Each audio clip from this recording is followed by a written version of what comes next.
Dan jam berapa mulainya? Belum selesai. Kita menunggu Bapak. Oh, jadi udah bisa mulai? Sudah bisa mulai. Yes. Oke.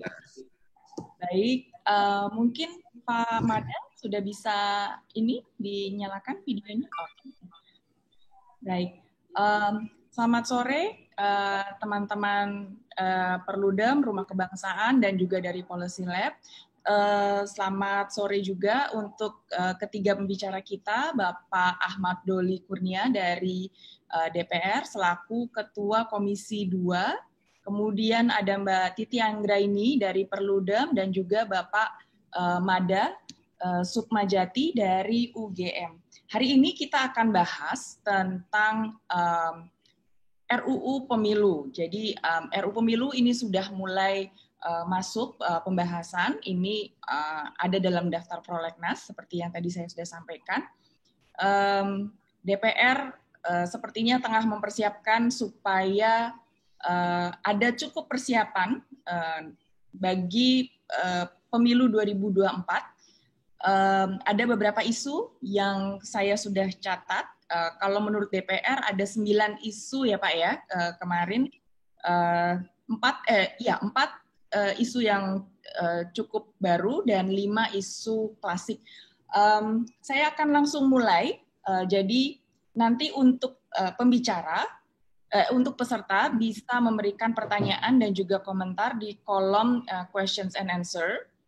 Bisa juga raise hand apabila ingin langsung menanyakan kepada pembicara. Nah, saya akan mulai dulu dengan Bapak Doli untuk bisa menceritakan ke kita apa yang melatar belakangi pembahasan RUU Pemilu lebih awal, gitu ya. Dan kemudian ini saya melihat ada isu yang baru Pak, benar-benar baru. Saya juga kemarin baca dari DIM-nya, dari yang tanggal 6 Mei, tentang hak untuk memilih. Ini kalau di sebelumnya itu kepada anggota TNI dan Polri tidak memilih, tidak ikut memilih. Tapi pasal tersebut hilang di rancangan yang sekarang. Mungkin nanti Bapak bisa menceritakan soal ini juga. Silakan Pak Doli, 10 menit untuk Bapak. Terima kasih. Baik, terima kasih. Alhamdulillah dibatasi 10 menit. Karena saya mau buka dulu, saya balik lagi ke sana, tutup sidangnya baru gabung lagi ya, izin. Pertama saya terima kasih kepada Policy Lab ya, sebagai inisiator diskusi ini. Tentu tadi sama-sama pengantarnya kita dengarkan dari Mbak Erika. Kemudian juga yang saya hormati para narasumber, ada Titi Anggraini dari Perludem, kemudian Pak Mada Sukmajati dari UGM, dan seluruh peserta webinar yang saya mohon maaf tidak bisa saya sebutkan satu persatu.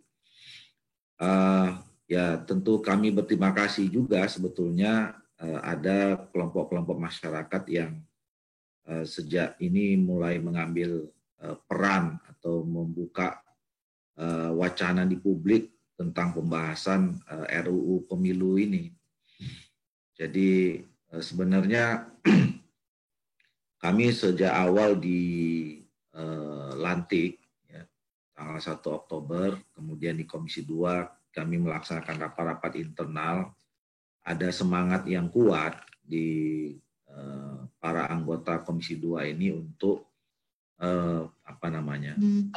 mendiskusikan, kemudian melakukan upaya-upaya penyempurnaan terhadap sistem politik dan demokrasi kita. Jadi, nah dari beberapa kali diskusi itu kami kemudian menginventarisir ya, setidaknya ada 8 sementara ini yang kami anggap perlu dilakukan penyempurnaan dalam konteks undang-undang, yang memang ini adalah salah satu tugas dari Dewan Perwakilan Rakyat.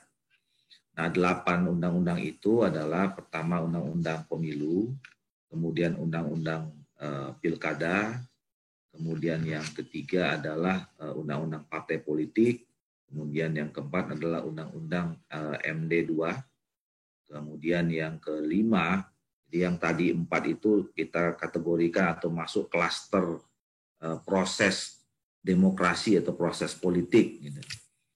Kemudian yang kelima adalah undang-undang pemerintahan daerah. Kemudian yang keenam adalah undang-undang DPRD. Yang ini adalah bagian yang nanti dipisahkan dari undang-undang Pemda. Yang ke-7 adalah undang-undang pemerintah desa, dan yang ke-8 adalah undang-undang hubungan keuangan pusat daerah.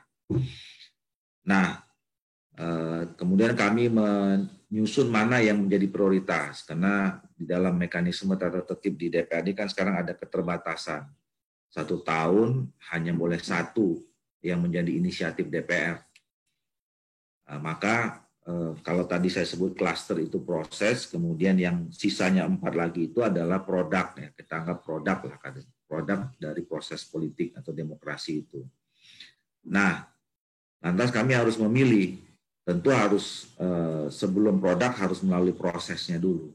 Nah, dari 4 yang kita anggap masuk klaster proses itu, kami memilih adalah undang-undang pemilu, ya, karena dan kami juga mengambil keputusan untuk membahas undang-undang ini secepat mungkin. Nah, juga ini kemudian ketika kita memilih undang-undang pemilu yang menjadi pertama pintu masuk terhadap penyusunan atau penyempurnaan undang-undang politik dan demokrasi ini, sekaligus juga ingin menjawab bahwa ada perbedaan semangat kali ini, ya, bahwa undang-undang ini dibahas tidak di akhir masa periode, ya, seperti sebelum-sebelumnya yang itu sangat terkesan mungkin syarat kepentingan, ya, antar elit politik saja. Nah, kami memilih di awal periode, dan sehingga kita sangat memungkinkan untuk melakukan penyempurnaan sesempurnanya terhadap undang-undang pemilu ini. Nah, yang kedua adalah bahwa kita semuanya juga punya semangat untuk bagaimana undang-undang, terutama undang-undang pemilu ini adalah undang-undang yang tidak sekali pakai. Ya. Jadi kan selama ini setiap mau pemilu itu selalu akan terjadi pergantian undang-undang. Dan pada pemilu berikutnya juga seperti itu. Padahal kita sudah memasuki era reformasi ini hampir 22 tahun, sudah 5 kali pemilu. Seharusnya kita sudah bisa mengambil hal-hal yang terbaik, ya, dari evaluasi-evaluasi yang kita lakukan di setiap pemilu itu, mana sebetulnya yang paling kompatibel dengan struktur dan kultur masyarakat Indonesia. Jadi sudah cukuplah saya kira kita melakukan eksperimentasi terus-menerus setiap 5 tahun sekali. Kita membutuhkan satu sistem yang bagiannya adalah undang-undang yang bisa kita laksanakan mungkin selama 20 atau 25 tahun berikutnya baru kita evaluasi. Nah, oleh karena itu kita harus punya waktu yang cukup untuk mendiskusikannya, tidak terdesak-desak di waktu kita harus melaksanakan hajatan itu. Itu yang juga melatar belakangi kita melaksanakan penyusunan undang-undang di awal periode ini. Jadi kita punya target, mudah-mudahan bisa selesai paling lama akhir 2021. Ya. Jadi kita masih punya waktu ini sekitar, ya katakanlah kurang lebih setahun, ya, dari sekarang untuk bisa melakukan debat, diskusi, menampung aspirasi, ya, dalam rangka penyempurnaan undang-undang ini. Dan sampai nanti pada tahun 2024, kita juga punya waktu yang lama untuk mensosialisasikannya. Termasuk misalnya juga nanti ada yang melakukan macam-macam lah, ya, judicial review dan seterusnya. Nah, itu yang pertama. Yang kedua, tentu kita di dalam proses ini mendorong hal-hal yang baru yang selama ini juga mendampingi isu-isu atau hal-hal yang klasik. Gitu. Nah, saya katakan sudah pernah sampaikan ada 9 isu sebetulnya sampai saat ini yang mengemuka berkaitan dengan soal rancangan undang-undang pemilu ini. Saya mulai saja dengan yang isu kontemporer atau yang baru ya. Yang pertama adalah undang-undang ini adalah undang-undang yang kita satu rezimkan. Kalau selama ini pemilu di Indonesia ini terdiri dari 2 rezim, ada rezim pemilu, kemudian ada rezim pilkada. Nah, rancangan yang sekarang ada itu, ini kita mau satukan menjadi satu rezim saja, itu rezim pemilu yang terdiri dari pemilu presiden, pemilu legislatif, dan pemilu kepala daerah. Nah, konsekuensinya adalah tentu ada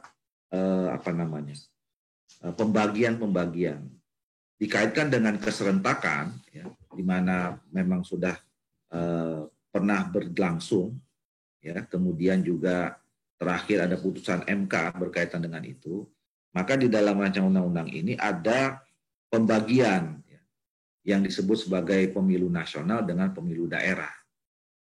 Nah, memang masih ada 2 opsi ya, yang disebutkan definisi antara pemilu nasional dan pemilu daerah. Opsi yang pertama itu adalah bahwa pemilu nasional itu sama seperti yang sekarang, tetap 5 kotak, yaitu terdiri dari pemilihan presiden dan wakil presiden, kemudian pemilihan DPR RI, kemudian yang ketiga DPD RI, kemudian pemilihan DPRD provinsi dan DPRD kabupaten kota. Sementara definisi pemilu daerahnya adalah pemilihan gubernur, pemilihan bupati, dan pemilihan wali kota. Nah, opsi yang kedua adalah bahwa pemilu nasional itu didefinisikan sebagai pemilu yang terdiri dari pemilihan presiden, pemilihan DPR RI, dan pemilihan DPD RI. Sementara pemilu daerahnya itu terdiri dari pemilihan gubernur, pemilihan bupati, wali kota, DPRD provinsi, dan DPRD kabupaten kota. Nah, yang tidak ada opsinya, kami juga sepakat bahwa pengaturan penjadwalan keserentakan ini juga diatur dengan baik. Kalau selama ini misalnya kita ambil pemilu daerah itu dianggap pilkada, ya, pengaturannya ya agak memberikan dampak-dampak yang mungkin bisa menimbulkan masalah baru. Misalnya sekarang pemilu serentak, pilkada serentak pertama kali itu di 2015, kemudian 2017, 2018, dan yang 2015 itu kembali di 2020 tahun ini. Tapi di dalam undang-undang yang sekarang, ya, itu nanti tidak ada 2022 dan 2023, langsung diambil 2024. Nah, kami menilai, apalagi dalam situasi yang sekarang kita menghadapi pandemi ini, itu kurang efektif. Makanya diusulkan dalam rancangan ini bahwa pemilu daerah itu berada di 2 pemilu nasional. Jadi konsekuensinya adalah kita harus menormalkan kembali jadwal pilkada serentak yang sekarang. Jadi 2015, 2017, 2018, 2020, 2022, dan 2023. Jadi adil semua yang mulai ini 2 kali semuanya. Maka kalau kita bicara keserentakan dari pemilu daerah itu kita usulkan di 2027. Ya. Atau ya apakah itu di 2026 akhir atau 2027 awal, tapi paling tidak prinsipnya adalah berada di 2 pemilu nasional. Itu isu kontemporer yang pertama.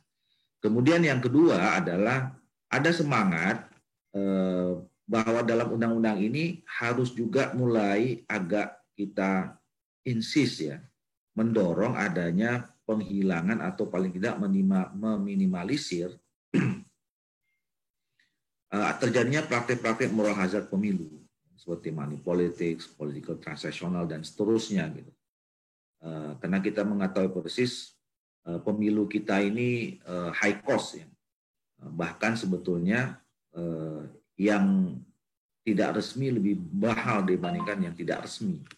Nah, ini kan saya kira jadi problem dan sudah sampai kepada terjadinya permisif ya, masyarakat kita sudah permisif pada hal-hal yang seperti itu. Ini kan menjadi bahaya. Nah, oleh karena itu kita juga mencoba mencari atau bisa merumuskan pasal-pasal yang berkaitan dengan itu. Yang ketiga adalah digitalisasi pemilu. Ya. Kita menginginkan sebenarnya dari hari ke hari, sekarang dan seterusnya, pemilu ini makin hari kan harusnya makin ramah dengan pemilihnya, makin mudah gitu ya. Bukan pemilu yang sulit, bukan pemilu yang rumit, atau malah menakutkan gitu. Nah, oleh karena itu yang sederhana sebetulnya untuk selalu orang mengidentikan dengan memudahkan pemilu itu dikaitkan dengan teknologi, perkembangan teknologi informasi.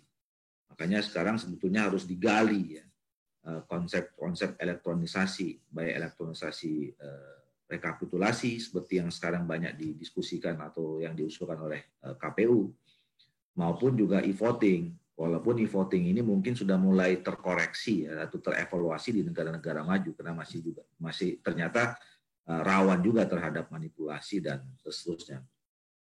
Kemudian yang berikutnya adalah penguatan kelembagaan dan pola koordinasi antar institusi atau lembaga penyelenggara pemilu. Kita hari ini punya 3 lembaga yang berkaitan dengan penyelenggara pemilu, tetapi realitasnya antar institusi ini seperti banyak overlapping, kemudian juga bahkan sering terjadi konflik-konflik. Terakhir kita banyak ada mendengar kasus ada pemberhentian anggota KPU RI yang kemudian sekarang sedang dilawan secara hukum oleh KPU RI. Nah, belum lagi kalau kita membicarakan tentang sumber daya manusianya, masih ada terdapat penyelenggara pemilu yang terjerat masalah hukum dan seterusnya. Jadi nanti harus ada diperkuat lagi ya mekanisme evaluasinya, rekrutmennya, bagaimana kita bisa menghasilkan penyelenggara pemilu yang punya integritas tinggi, kemudian kapasitas yang baik, ya, kompetensi dan seterusnya. Nah, itu 4 hal. Nah, ditambah dengan isu-isu klasik, ya kalau isu klasik ini semua kita tahu, ya, yang sekarang sudah banyak juga menjadi perdebatan publik soal sistem pemilu, ya, terbuka atau tertutup. Sekarang walaupun ada opsi yang ketiga sekarang muncul tentang yang mengusulkan sistem campuran, ya, mixed member, proporsional atau majoritarian. Kemudian yang kedua adalah parliamentary threshold, kemudian presidential threshold, kemudian yang keempat adalah district magnitude atau besaran jumlah kursi per dapil, kemudian yang terakhir yang kelima adalah sistem penghitungan konversi suara ke kursi. Nah, isu-isu inilah sebetulnya yang sekarang sedang kita kaji dan hari ini kita sedang berusaha untuk mengkompilasi dari semua masukan-masukan yang ada termasuk dari masyarakat. Saya kira itu sementara yang bisa saya sampaikan sebagai pengantar. Saya izin sebentar nanti ada staf-staf yang catat kalau misalnya ada yang penting. Mudah-mudahan saya datang sana tutup segera balik lagi. Jadi terima kasih, saya kembalikan kepada Mbak Erika. Baik, terima kasih Bapak.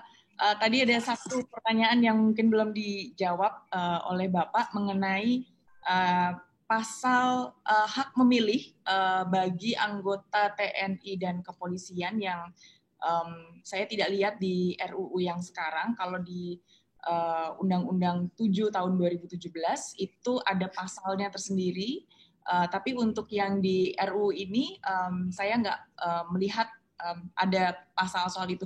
Walaupun di pembahasan-pembahasan sebelumnya memang muncul terkait apakah kemudian TNI Polri bisa memilih dalam pemilu atau tidak. Gitu.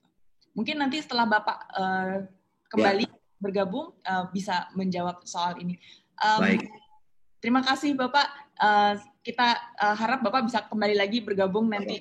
Terima kasih banyak. Oke, saya ke Mbak Titi sekarang. Mbak Titi, ini kita teman-teman di koalisi kita sering berdiskusi ya, Rumah Kebangsaan, Perludem, kemudian ada Netgrid.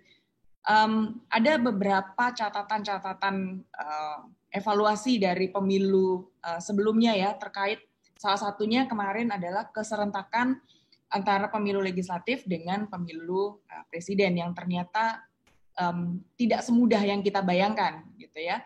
Ini menjadi catatan tersendiri buat kita semua. Nah, sekarang saya mau bertanya sama Mbak Titi, kalau dari catatan teman-teman Perludem, apa saja poin-poin yang harus dikritisi gitu kan, dan kemudian tadi salah satunya ya soal hak pilih bagi warga negara, bagaimana catatannya dari Perludem? Silakan Mbak Titi. Ya, terima kasih Mbak Erika, teman-teman dari Policy Lab Indonesia, teman-teman Rumah Kebangsaan, Mas Mada Sukmajati, Pak Doli yang sedang kembali memimpin rapat. Ini komitmennya Pak Doli luar biasa, selalu tidak pernah menolak jika diajak berdiskusi oleh teman-teman masyarakat sipil dan juga teman-teman media, serta Bapak Ibu semua peserta webinar kita hari ini. Bersyukur sekali kita bisa mendiskusikan tema ini jauh-jauh hari sebelum pelaksanaan pemilu 2024. Sebenarnya pemilunya juga bukan masih jauh ya, karena pembahasan RUU Pemilu biasanya akan menemukan kompleksitasnya tersendiri begitu. Tentu akan ada kontroversi, tarik-menarik dan lain sebagainya. Sehingga punya waktu lebih awal itu akan sangat baik bagi kita untuk menghitung, mensimulasikan, lalu kemudian bertukar gagasan dengan banyak pihak untuk melihat visibility dari sebuah kebijakan. Jadi dalam hal ini kita apresiasi yang pertama karena DPR memulai ini sebagai prioritas kerja mereka pasca mereka dilantik, dan ini adalah pilihan yang tepat. Dan yang kedua ini positif karena merupakan usul dari DPR. Karena biasanya kalau usulan dari DPR, proses diskursusnya itu lebih terbuka dan lebih dari awal bisa kita lakukan pemantauan serta pelibatan dari berbagai kelompok begitu. Nah, yang berikut Mbak Erika, saya izin untuk share screen sehingga paparan saya lebih mudah untuk dipahami. Mudah-mudahan bisa kelihatan ya. Oke.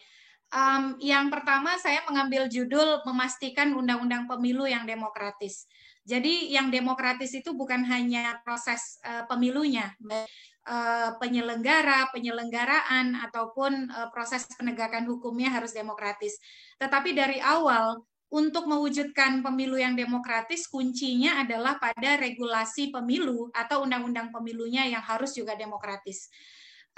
Masyarakat sipil memang sudah sejak lama mengusulkan naskah alternatif sejak pembahasan Undang-Undang Pemilu pada 2016 yang kemudian disahkan menjadi Undang-Undang Nomor 7 Tahun 2017. Karena kenapa? Kita punya kepentingan bersama karena Undang-Undang Pemilu yang demokratis adalah pangkal mula dari kompetisi pemilu yang demokratis, maka penting bagi kita untuk mengkontribusikan pemikiran itu secara lebih konkret begitu.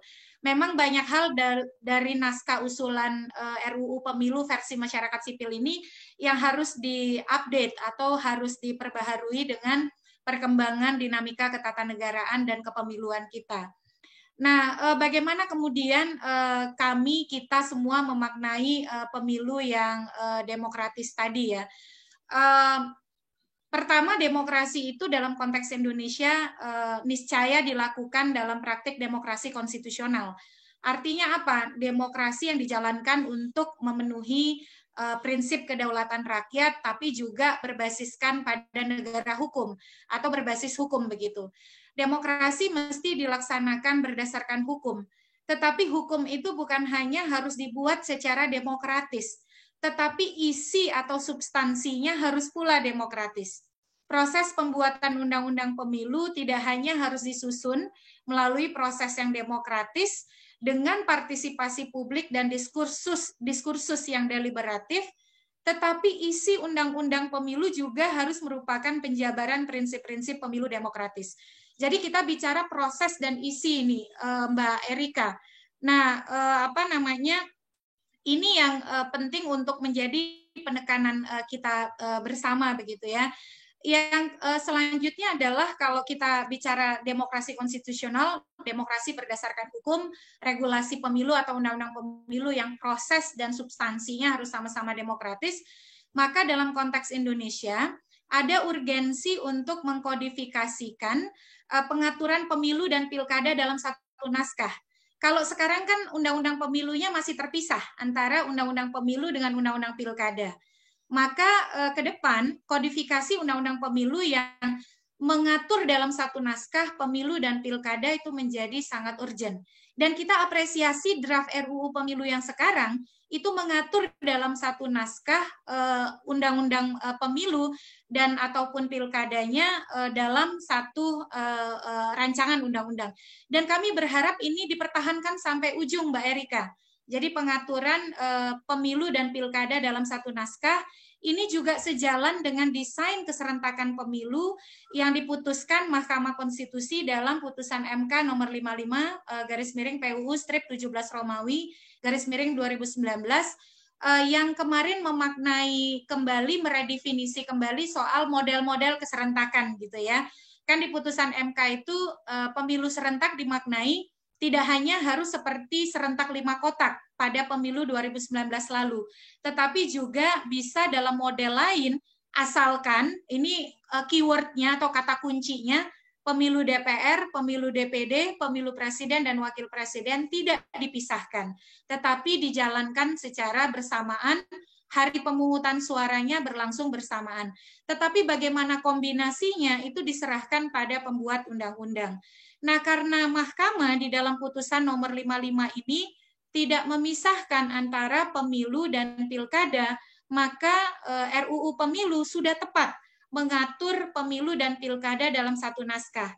Karena dengan ada pengaturan dalam satu naskah ini, Mbak Erika, sangat mampu mengatasi kontradiksi, duplikasi, multistandar, dan ketidakkonsistenan dalam mengatur pemilu dan pilkada. Karena biasanya karena terpisah undang-undangnya, antara pengaturan di undang-undang pemilu dengan undang-undang pilkada itu berbeda. Jadi dorongan kita ini tidak berubah nih. Jangan sampai tengah jalan ternyata undang-undang pemilu dan undang-undang pilkada kembali dipisahkan.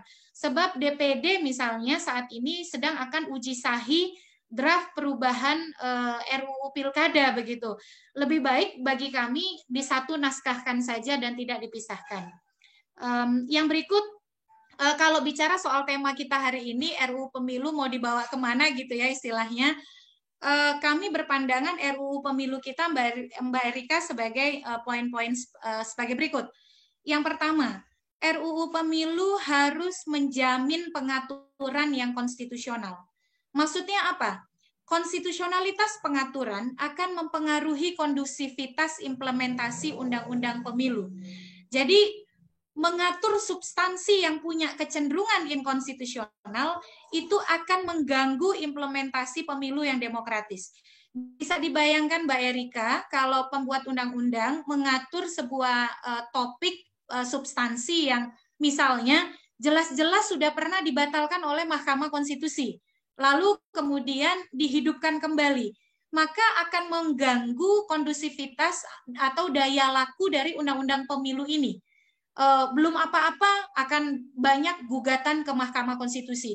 Bisa dibayangkan bagaimana KPU harus bekerja saat mereka membutuhkan jaminan kepastian hukum melalui undang-undang pemilu, tapi undang-undang pemilunya sedang diuji di Mahkamah Konstitusi. Nah, penting bagi pembuat undang-undang untuk menghindari pengaturan-pengaturan yang kontroversi konstitusionalitasnya terlalu kuat. Jadi bagaimana kemudian agar mendapatkan pengaturan yang konstitusional, maka ruang dialog dengan para pemangku kepentingan itu harus betul-betul dibuka luas. Dan pengaturan-pengaturan di dalam putusan Mahkamah Konstitusi sebisa mungkin diakomodir dengan baik. Memang Mahkamah Konstitusi mengalami perkembangan putusan di mana mereka beberapa kali memutakhirkan pendirian hukumnya. Tetapi sebagian besar sebenarnya tidak terlalu berubah. Hanya mereka melihat konteks perkembangan dan memastikan putusan Mahkamah Konstitusi sejalan dengan hajat hidup dan dinamika hukum yang ada di masyarakat. Jadi itu yang pertama, Mbak. Karena kalau misalnya RUU Pemilu ini mengatur ambang batas parlemen 7% berlaku untuk DPRD, tetapi rujukannya DPR RI, hasil pemilu DPR RI. Ini sudah ada putusan Mahkamah Konstitusi yang membatalkan pengaturan model ini. Putusan nomor 52 PUU strip 12 Romawi /2012 begitu. Strip 10 Romawi 2012, mohon maaf. Nah, ini bisa kontradiktif dengan upaya kita selesai RUU Pemilu, maka KPU bisa langsung bekerja begitu. Yang kedua adalah RUU Pemilu mestinya memperkuat sistem presidensial sejalan dengan konstruksi putusan Mahkamah Konstitusi nomor 55. Maka dari 6 model pilihan keserentakan pemilu yang didorong oleh Mahkamah Konstitusi, mestinya pembuat undang-undang memilih model yang paling memperkuat sistem presidensial yang kita anut. Dan kami berpandangan yang paling mendekati penguatan sistem presidensial adalah kalau pemilunya serentak nasional dan serentak daerah. Serentak nasional artinya apa? Memilih DPR, DPD, Presiden dalam waktu bersamaan, lalu jeda 2 tahun setelahnya pemilu serentak daerah memilih anggota DPRD provinsi, anggota DPRD kabupaten kota, kepala daerah provinsi, dan kepala daerah kabupaten kota secara bersamaan. Nah, kenapa sistem presidensial bisa kuat? Ya karena itu tadi, bahwa dengan kotel efek keterpilihan presiden yang akan diikuti oleh keterpilihan koalisi partai politik pengusungnya, itu akan memperkuat presiden untuk mengimplementasikan visi misi programnya karena memperoleh dukungan optimal dari parlemen. Dan kemudian tipologi yang sama juga akan diduplikasi oleh pemerintahan di daerah. Nah, dengan demikian kita akan mendapatkan pemerintahan yang kongruen gitu ya, dan bisa bekerja dengan efektif. Lalu RUU Pemilu juga harus mendorong efektivitas pemerintahan daerah. Makanya kami tadi pilihannya pemilu serentak daerah dan pemilu serentak nasional.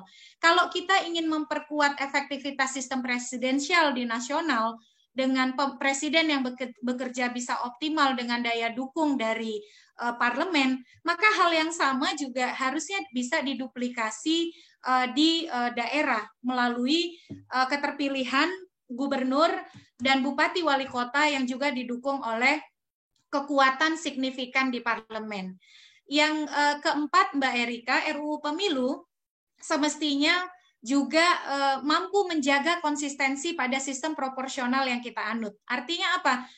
Kalau kita menganut sistem proporsional, artinya harus terjaga antara proporsionalitas perolehan suara dengan perolehan kursi. Jadi kalau suaranya dapat 10%, maka perolehan kursinya sebisa mungkin juga 10%. Maka kita harus memilih pilihan-pilihan sistem yang memperkuat proporsionalitas sistem yang kita anut. Jangan sampai misalnya membuat banyak suara sah terbuang. Karena kalau suara sah banyak terbuang, maka sistemnya menjadi disproporsional. Artinya pemberlakuan ambang batas yang tinggi itu bisa mendistorsi sistem proporsional yang kita anut begitu. Lalu RUU Pemilu mestinya memberi ruang kompetisi pemilu yang kompetitif. Artinya apa? Kalau pemilunya 2024 harus dibuka ruang kompetisi yang kompetitif dengan hadirnya anak bangsa terbaik di pemilu. Apalagi pemilu 2024 ini tanpa petahana. Mestinya ketika tanpa petahana, ruang kompetisi yang betul-betul setara, yang dinamis, yang kompetitif, penuh dengan politik gagasan, dengan politik program, itu akan lebih bisa kita mestinya lebih bisa kita hadirkan melalui RUU Pemilu. Makanya kalau mau pemilu yang kompetitif, yang menghadirkan putra-putri terbaik bangsa, ambang batas pencalonan presidennya semestinya dihapuskan. Karena kan dinamika tanpa petahana tentu membuat politik kita akan lebih dinamis dan lebih kompetitif begitu. Lalu RUU Pemilu mestinya menghadirkan regulasi pemilu yang optimal mencegah polarisasi dan politisasi hegemoni identitas. Nah, ini menjadi semacam pembelajaran dari pemilu 2019 dan menjadi benalu bagi demokrasi kita. Polarisasi yang membelah membuat warga negara itu tidak lagi kritis pada program, tetapi kritis pada individu, dan ini buruk begitu. Dan ini bisa makin kita upayakan untuk membuat RUU Pemilu yang mencegah polarisasi dan politisasi hegemoni identitas kalau tidak ada ambang batas pencalonan presiden begitu. Sehingga kemudian ragam pilihan membuat ruang politik itu menjadi lebih berwarna dan lebih banyak pilihan. Kemudian RUU Pemilu mestinya menghindari suara terbuang dan optimal menjaga kemurnian suara pemilih. Selain tadi ya, kita harus konsisten pada sistem proporsional yang kita anut, mestinya juga konstitusi itu kan menempatkan daulat rakyat. Karena daulat rakyat, maka kemurnian suara pemilih itu harus dijaga sedemikian rupa. Apa yang diberikan oleh pemilih itulah yang dihitung. Nah, maka kemudian pilihan-pilihan misalnya membuat ambang batas yang sangat tinggi, lalu kemudian mempersulit teknis pemilihan yang rumit, itu harusnya dihindari. Kemudian mestinya kita mengatasi politik transaksional RUU Pemilu ini. Lucu saja, ironis kalau kita semua gelisah dengan politik transaksional, tapi RUU Pemilu tidak menawarkan alternatif untuk mengatasi politik transaksional. Semestinya resepnya sudah ada gitu. Resepnya apa? Pembatasan belanja kampanye, audit investigatif dana kampanye, lalu menyertakan sanksi administratif bagi pelaku politik uang. Contoh, kita ya harus tegas saja, misal pelaku politik uang dicabut hak politiknya. Berarti dia didiskualifikasi kalau dia kandidat begitu. Kalau dia pemilih, maka dicabut hak pilihnya. Harus ada hukuman yang betul-betul membuktikan bahwa politik uang itu kejahatan luar biasa. Kalau saya mengusulkan agar pelaku politik uang itu dicabut hak politik untuk dipilih maupun hak untuk dipilih, begitu. Kedua-duanya. Dan tidak harus melalui proses pemidanaan, bisa melalui proses penjatuhan sanksi administratif. Kemudian kita harus mendorong, Mbak Erika, manajemen pemilu yang efisien, yang mudah, dan dengan hasil yang cepat. Jadi manajemen pemilunya efisien, mudah digunakan, dan hasilnya cepat. Artinya apa? Bebannya jangan terlalu banyak. Jangan mengulangi pemilu serentak 5 kotak seperti 2019. Karena pemilu serentak 5 kotak itu tidak efektif, tidak efisien, tidak mudah, dan hasilnya tidak cepat. Maka mau tidak mau, dorongan kami adalah untuk membagi proporsionalitas beban penyelenggaraan. Pilihan kita adalah pemilu serentak nasional dan pemilu serentak daerah, serta dorongan untuk pemberlakuan rekapitulasi suara elektronik. Rekapitulasi suara elektronik itu bisa mendorong hasil pemilu yang lebih cepat, sehingga kita bisa menghindari spekulasi, kontroversi, teori konspirasi. Akibat apa, Mbak? 35 hari menunggu hasil ditetapkan oleh KPU. Dari hasil pemungutan suara sampai dengan hasil nasional itu 35 hari, Mbak. Dan itu teori konspirasinya dan memicu hoax, memicu keterbelahan di masyarakat luar biasa. Nah, rekapitulasi suara elektronik bisa mendorong untuk hasil pemilu yang lebih cepat. Tentu dikombinasikan tadi dengan tata kelola pemilu yang serentak nasional, serentak daerah. Kemudian memperkuat representasi perempuan dan kelompok marginal. Nah, ini jangan dilupakan gitu. RUU Pemilu harusnya hadir dengan tawaran perbaikan kebijakan afirmasi untuk perempuan, Mbak. Karena kalau tidak ada perbaikan, saya kira stagnansi demokrasi kita salah satunya dengan sulitnya kita mewujudkan gender parity atau keadilan gender bagi perempuan. Nah, saya akan fokus ke beberapa isu ya, Mbak. Ini kalau bicara arah, karena kita detailnya nanti akan ke depan itu bicara lebih baik. Nah, kalau bicara soal daulat rakyat, menjaga kemurnian suara pemilih, sebaiknya memang kita tidak tergesa-gesa atau tidak terburu-buru, terlalu cepat mengganti sistem pemilu kita, Mbak Erika. Jadi sekarang ini saya lanjut ya.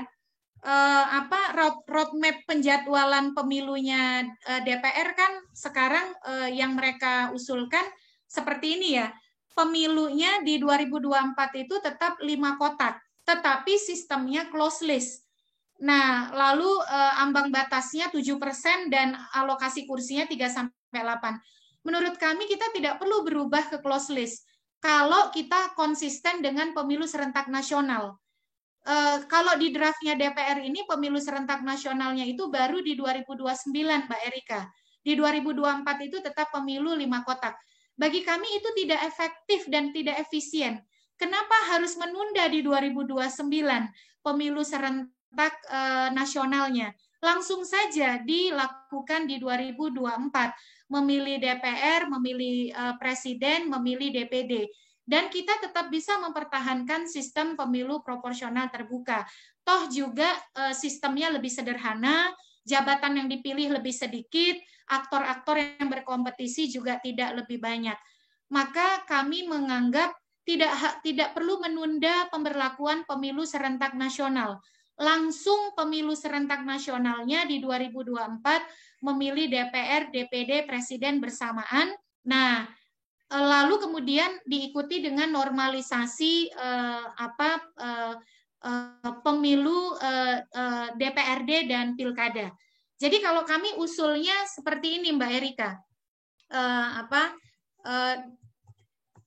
Ini 2 slide terakhir. Kita perlu memperbaiki roadmap penjadwalan pemilu kita. Jadi karena kami mendorong pemilu serentak nasional dan pemilu serentak daerah, kita harus menata penjadwalan pemilu kita. Usulan kami adalah 2024 tidak perlu ditunda, langsung kita implementasikan pemilu nasional, yaitu memilih DPR, DPD, serta presiden dan wakil presiden bersamaan. Karena ini untuk tadi ya, arah RUU pemilu kita memperkuat sistem presidensil, efektivitas dan efisiensi manajemen pemilu, lalu kemudian efektivitas mencegah politik yang berorientasi pada polarisasi identitas gitu ya. Nah, lalu kemudian pemilu serentak daerahnya kami usulkan pada 2026 atau 2027, Mbak Erika. Jadi langsung pemilu daerah yang memilih DPRD provinsi, DPRD kabupaten kota, gubernur, bupati, wali kota itu pada tahun 2026 atau 2027. Nah, ini pilihan-pilihan yang kita bisa simulasikan gitu. Tetapi kami juga mengusulkan, Mbak Erika, di 2027 itu dilakukan rekrutmen serentak penyelenggara pemilu secara berjenjang dan terdesentralisasi. Jadi jangan lagi ada penyelenggara pemilu yang direkrutnya sehari sebelum pemilu atau sehari setelah pemilu. Maka yang selain harus ditata pemilunya, pemilu nasional, pemilu daerah, rekrutmen penyelenggara pemilunya juga ditata. Jadi 1 tahun 2027 itu kita fokus merekrut penyelenggara pemilu. 2028 kita fokus pada tahapan pemilu 2029. Jadi persiapan kembali nih siklus dari 2024 kan. Nah, bagaimana dengan anggota DPRD hasil pemilu 2019, Mbak Erika? Kami mengusulkan menjabat sampai 2026 karena usulan kami pemilu serentak daerahnya kan di 2026 ya. Kalau di konfigurasi RUU pemilu yang sekarang, DPRD tetap dipilih di 2024, tapi menjabat hanya sampai 2027. Bagi kami itu tidak efektif dan tidak efisien. Jadi pilihannya kalau kita ingin menata jadwal, pemilu serentak daerahnya di 2026, hasil pemilu 2019 menjabat sampai 2026 gitu. Nah, oleh karena itu kami mendukung Mbak Erika normalisasi jadwal pilkada dan Bapak Ibu semua peserta webinar Mas Mada, Pak Doli. Jadi karena pemilu serentak daerahnya baru di 2026 ya Mbak, maka di 2022 kita tetap pilkada di 101 daerah, 2023 pilkada di 170 daerah. Pilihannya bisa kita simulasikan Mbak, bisa saja tidak harus dipisah misalnya. Pilkadanya digabung saja misalnya antara yang akhir masa jabatan kepala daerahnya di tahun 2022, DKI kan akhir masa jabatannya 2022 ya Mbak Erika ya. Banten juga gitu. Bisa saja digabung Mbak antara daerah yang AMJ-nya atau akhir masa jabatannya di 2022 dengan di 2023 itu digabungkan, apakah dilaksanakan pada 2022 ataukah di awal 2023. Itu bisa kita simulasikan. Tapi kami mendorong Mbak Erika tetap ada pilkada bagi daerah-daerah yang akhir masa jabatannya di tahun 2022 dan 2023. Kenapa demikian? Satu, untuk menyelaraskan dengan desain pemilu serentak daerah yang kami dorong kan. Jadi pemilu DPRD dan kepala daerah dibarengkan. Tetapi Mbak Erika, kalau kita misalnya tetap dengan skenario hari ini, merujuk kepada Undang-Undang Nomor 10 Tahun 2016, Pasal 201 Ayat 8, bahwa pilkada serentak nasional itu di bulan November 2024, itu adalah pilihan yang tidak logis, bisa menimbulkan kekacauan pemilu dan membuat pemilu kita terancam tidak demokratis dan jauh dari politik gagasan. Karena kenapa? Karena di 2024 berarti akan bertemu percampuran pelaksanaan pemilu legislatif, pemilu presiden, dan pilkada. Dan itu sangat tidak realistis dari sisi beban, dari sisi politik, dan dari sisi praktik demokrasi yang mestinya berkualitas dan efektif, efisien. Jadi jangan sampai pilkada itu November 2024 dilakukan serentak nasional karena dia akan beririsan dengan pileg dan pilpres dan itu potensial menimbulkan kekacauan dalam praktik pemilu kita. Jadi kami mendukung normalisasi jadwal pilkada, Mbak. Lalu yang berikut soal hak pilih. Mudah-mudahan ini terlewat saja mengatur soal hak pilih TNI Polri di RUU Pemilu kita. Kami mendukung TNI Polri untuk dapat hak pilih. Tapi tidak sekarang. Karena kondisi objektif kita, baik secara politik, secara kultural, secara kelembagaan, infrastruktur untuk memberikan hak pilih itu belum tersedia. Kepercayaan publik kepada pemberian hak pilih terhadap TNI Polri itu belum sepenuhnya hadir saat ini. Bisa dikatakan trauma politik kita akibat duifungsi ABRI itu belum sepenuhnya pulih. Mudah-mudahan yang saya kutip ini pasal 200 ada di Undang-Undang 7 2017 Mbak Erika, pengaturan bahwa TNI Polri tidak menggunakan hak pilihnya itu tidak ditemukan di dalam RUU Pemilu kita yang sekarang sedang dibahas. Draft versi 6 Mei. Mudah-mudahan karena itu tercecer begitu ya.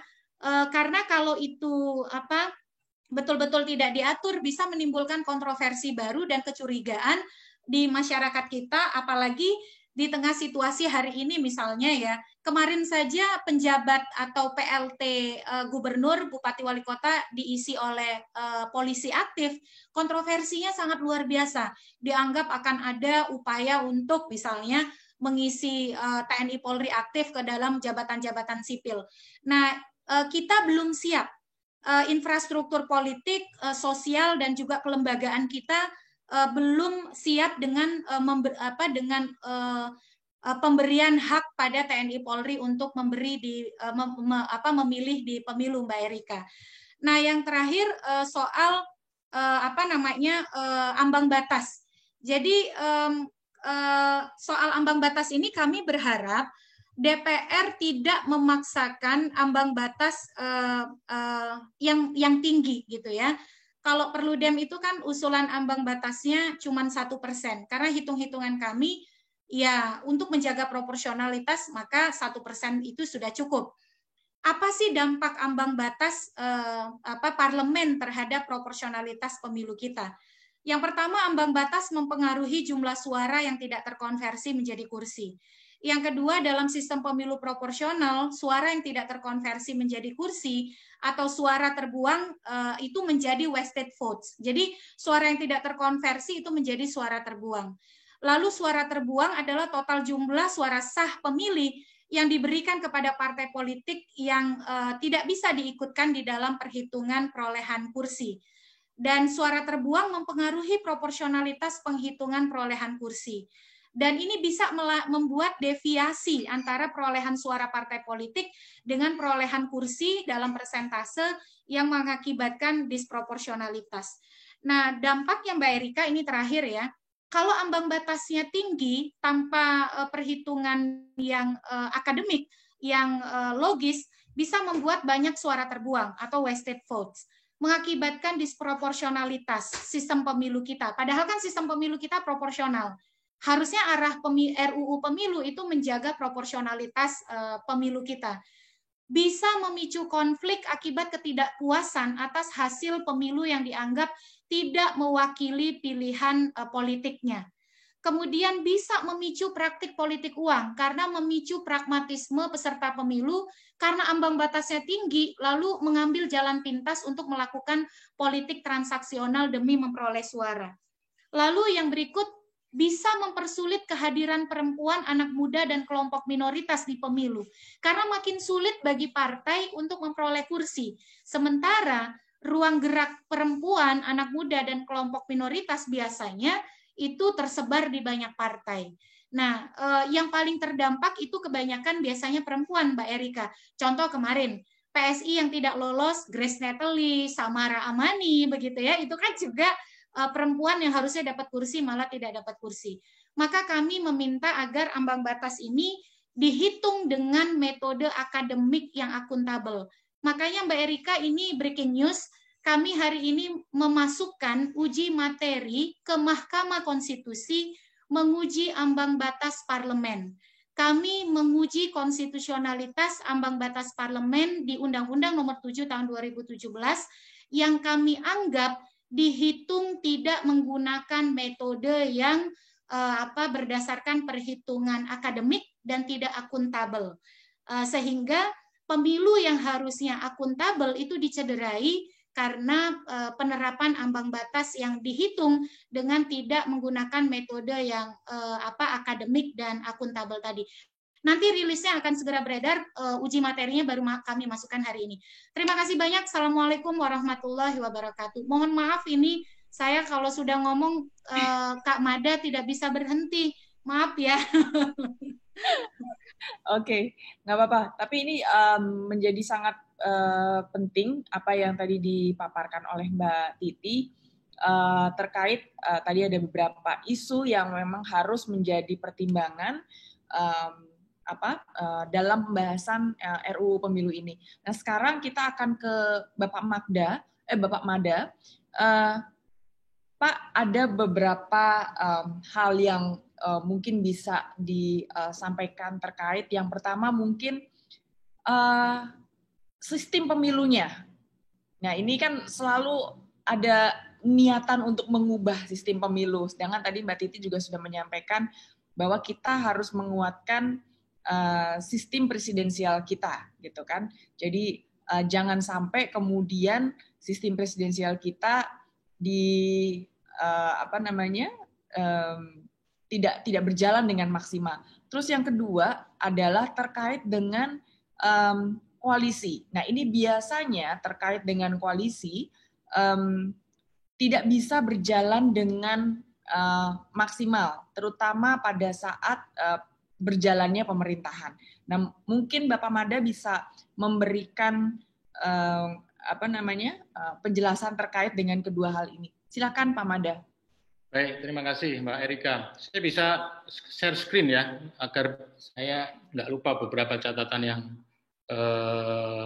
tadi sudah saya buat ya.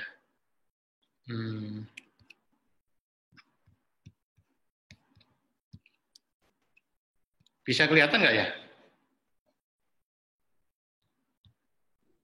Belum kelihatan di kita. Ini sudah saya sudah kelihatan belum ya? Belum. Oke. Tapi beginilah. Baik, terima kasih Mbak Erika, yang terhormat Kak Titi dan juga Pak Doli tadi ya. Mudah-mudahan Pak Doli bisa bergabung dan juga para partisipan ya. Saya kira ada banyak sekali partisipan di sini yang juga nanti mungkin akan memberikan komentar atau masukannya ya terkait dengan topik kita hari ini. Jadi saya mungkin tidak akan banyak berpanjang lebar untuk memicu diskusi ini. Saya punya waktu berapa Mbak Erika? 10 menit ya. Oke. Begini, kalau Kak Titi tadi sudah membahas secara utuh ya dari mungkin lebih ke dimensi implikasi dari teknis dari penyelenggaraan pemilu ya. Saya akan mulai dulu sebelum menjawab pertanyaan-pertanyaan tadi ke politik desain pemilunya. Ya, jadi ada beberapa catatan ini yang menurut saya perlu kita diskusikan juga terkait dengan RUU pemilu ini. Yang pertama terkait dengan tujuan pemilu. Nah ini topik yang sebenarnya menjadi pertanyaan besar kita semua. Sebenarnya tujuan pemilu kita itu apa sih? Gitu ya. Itu yang menurut saya perlu diperjelas ya, bahwa pemilu itu bukan tujuan itu sendiri gitu ya. Tapi pemilu itu adalah instrumen untuk mencapai tujuan tertentu. Tujuan tertentunya apa? Yaitu yang perlu dirumuskan dalam regulasi kita. Ya, jadi tujuan pemilu ini perlu dirumuskan karena ini nanti akan sangat mempengaruhi dimensi-dimensi kepemiluan ya, sistem pemilunya, penyelenggaranya, pesertanya, pemilihnya, semua hal yang terkait dengan kepemiluan itu sangat ditentukan oleh tujuan pemilu kita ke depan. Ini tujuannya apa dulu? Itu yang perlu kita clearkan. Nah, tujuan pemilu ini idealnya menurut saya, ini menjadi bahan diskusi kita ya, ini subject to discuss ya, itu perlu dicantumkan secara eksplisit ya, di dalam konstitusi kita, di dalam undang-undang dasar kita. Ya, jadi arah pembicaraan tentang RUU pemilu ini sebenarnya sangat terkait dengan amandemen undang-undang dasar kita, karena beberapa desain pemilu itu juga diatur di dalam undang-undang dasar kita. Nah, jadi tujuan itu menurut saya perlu diatur di konstitusi kita, sehingga itu kemudian menjadi acuan kita bersama, apalagi kalau ada kebutuhan agar tadi ya tidak bongkar pasang pemilu dalam jangka waktu tertentu. Nah, itu dikuncinya di konstitusi. Nah, masih terkait dengan tujuan pemilu itu sebenarnya MK melalui keputusan nomor berapa itu yang pemilu serentak itu sebenarnya sudah menyatakan beberapa tujuan dari pemilu serentak ya. Saya catat di sini coba itu ada efektivitas penyelenggaraan pemerintahan presidensial, penyederhanaan sistem kepartean, efisiensi penyelenggaraan dan waktu, mengurangi konflik horizontal di masyarakat, mendorong pemilih yang cerdas, dan juga mendorong checks and balances.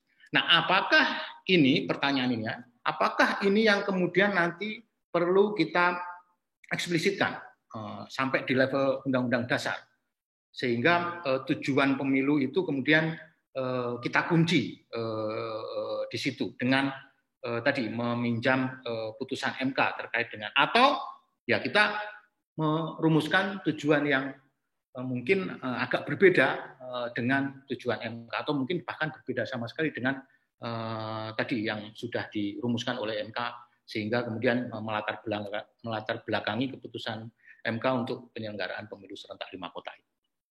Nah, itu yang pertama ya. Jadi tujuannya apa dulu, ini harus jelas ya. Arah pemilu kita mau kemana, untuk mencapai tujuan apa, itu yang menurut saya harus clear, dan itu harus dimiliki di level pembuat undang-undang. Jadi pembuat undang-undang itu oke lah, boleh tahu detail, tahu teknisnya, tapi karena dia adalah policy makers, maka dia juga harus paham politik desain pemilunya. Tujuannya itu apa? Itu harus di-clearkan.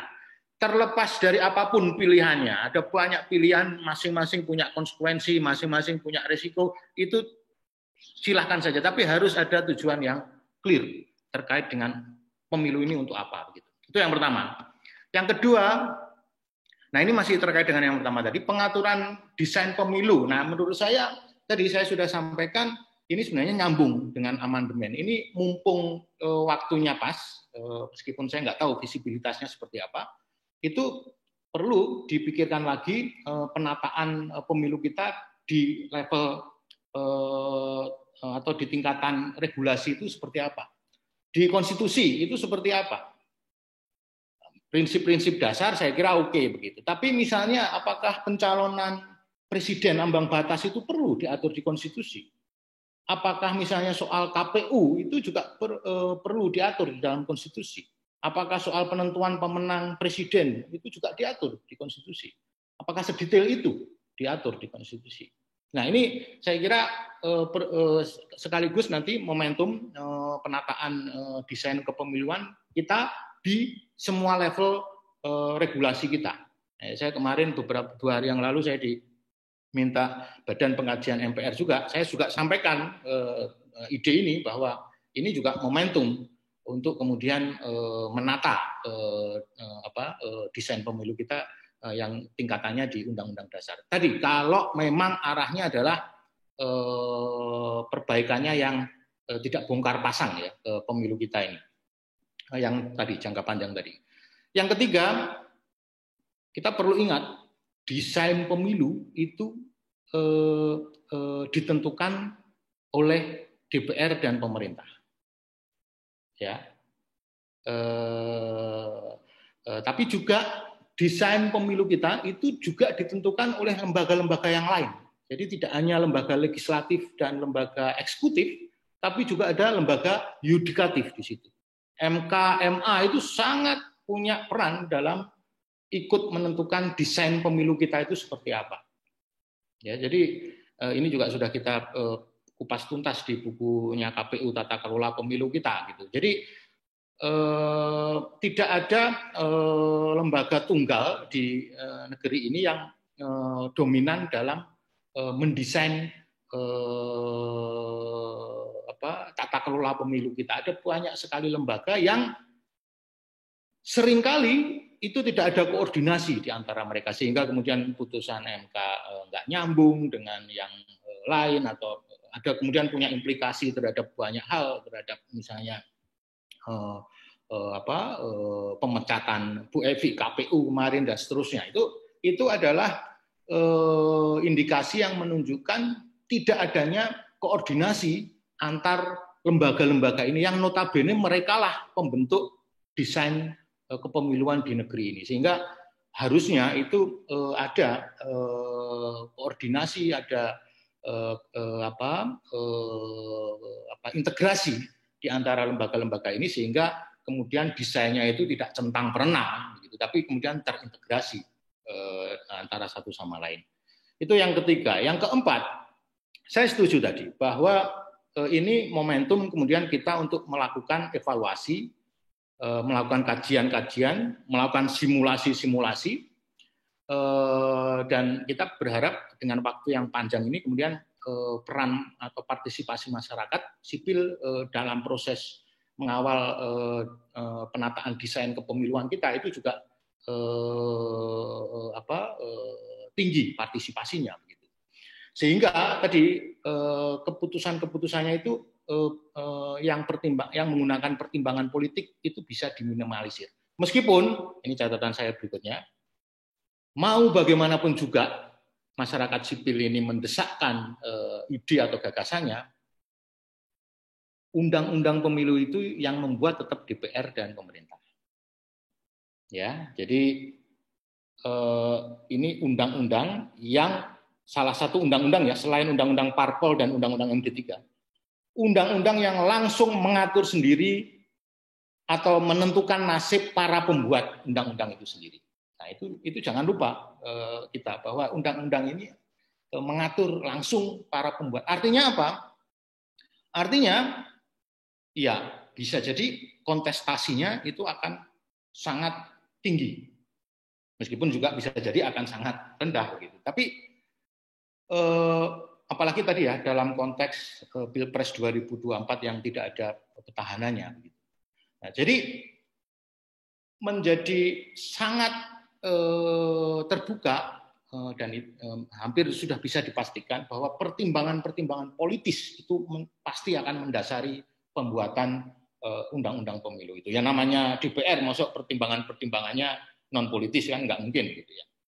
Nah, jadi ini menjadi menarik ya kalau tadi ya konteksnya tidak ada petahana untuk Pilpres dan seterusnya, karena sebenarnya dengan desain yang ada, ini sebenarnya kita sudah bisa memprediksi siapa pemenangnya, siapa pesertanya, bagaimana kemudian kemenangan itu akan diraih dan seterusnya. Itu sebenarnya sudah bisa kita lihat gitu, sehingga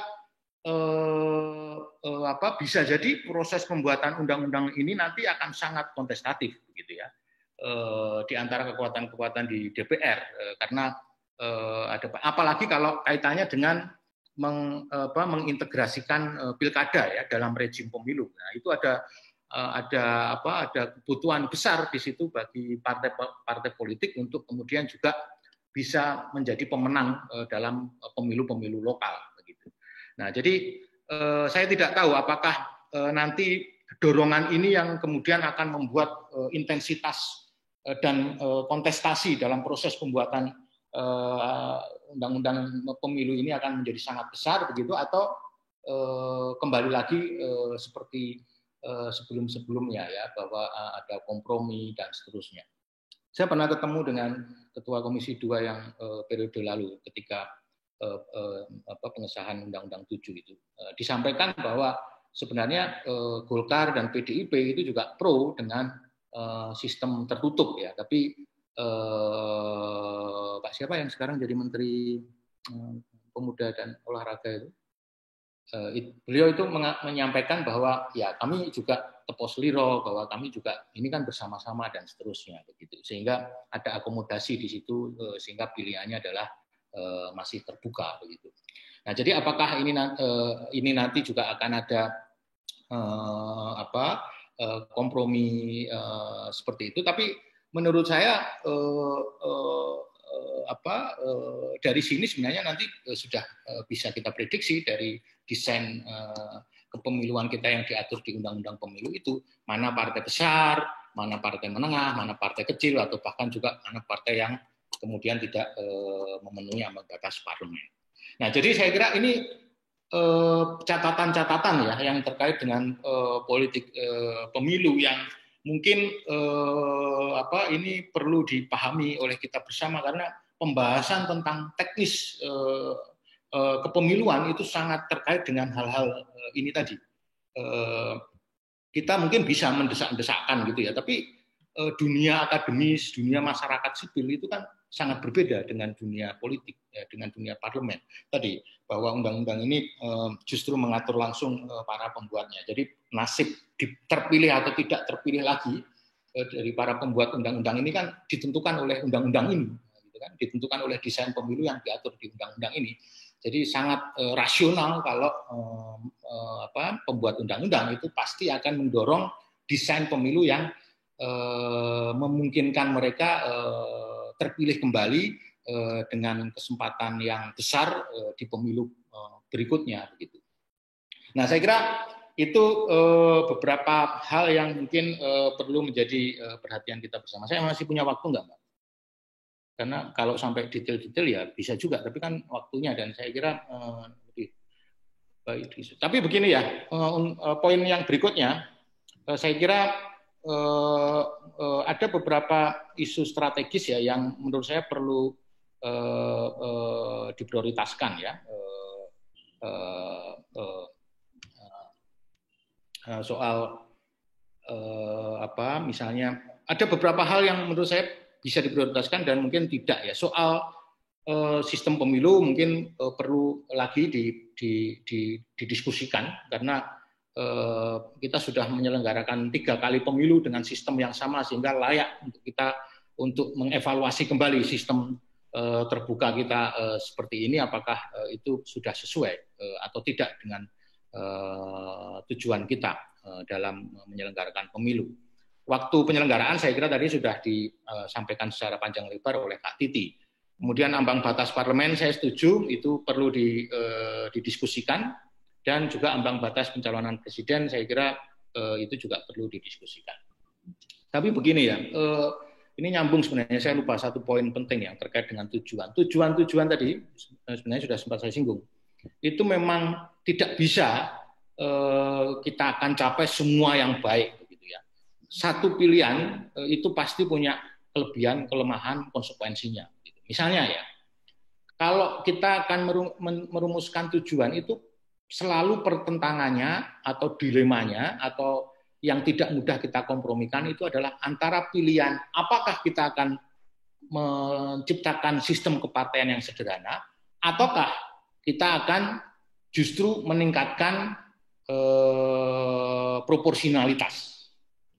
Nah, ini dua pilihan yang harus dipilih salah satunya begitu. Karena nanti desain pemilu secara lebih teknis itu akan sangat ditentukan oleh tujuan ini. Kalau tujuan kita adalah sistem penyederhanaan sistem kepartean atau penyederhanaan sistem kepartean ya berarti kita desain pemilu itu untuk mencapai tujuan itu begitu.